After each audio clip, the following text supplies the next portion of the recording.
नमस्कार प्यारे दोस्तों, कल हमने बात की थी अरब सागर में जल डालने वाली नदियों के बारे में और उन नदियों में सबसे पहली नदी थी हमारी सोम नदी। तो आज हम बात करेंगे जाखम नदी के बारे में। कौन सी नदी के बारे में बात करेंगे? जाखम नदी। तो जाखम नदी का उद्गम स्थल है वो छोटी सादड़ी पहाड़ी भंवर माता का मंदिर प्रतापगढ़। तो प्रतापगढ़ में भंवर माता का मंदिर और मंदिर कहाँ है? वो है छोटी सादड़ी पहाड़ी के ऊपर, वहां से नदी निकलती है।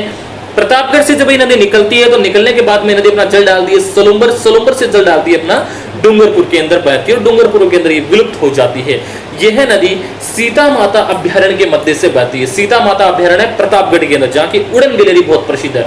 उड़न गैलरी प्रसिद्ध है। सीता माता अभ्यारण्य के बीचों बीच से ये नदी निकलती है आपकी जाखम नदी। क्योंकि अभ्यारण्य तो पानी की व्यवस्था करनी पड़ेगी। पानी कहां से लाएंगे? पानी लाएंगे तो नदी चाहिए, तो नदी चाहिए तो जाखम नदी है जो सीता माता अभ्यारण्य को पानी की आपूर्ति करवाती है।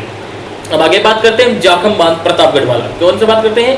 जाखम बांध प्रतापगढ़, वो जाखम नदी किनारे बना हुआ है। इस नदी का निर्माण 1962 के अंदर होता है और ये नदी अपना विद्युत उत्पादन करती है 5.5 मेगावाट का। और जाखम बांध 81 मीटर ऊंचा है। याद रखना, राज्य का सबसे ऊंचा बांध है जाखम बांध। तो जाखम नदी के बारे में क्या याद करना आपको? जाखम नदी प्रतापगढ़ से निकलती है। प्रतापगढ़ की छोटी सादड़ी पहाड़ी जहां भंवर माता का मंदिर है, वहां से नदी निकलती है।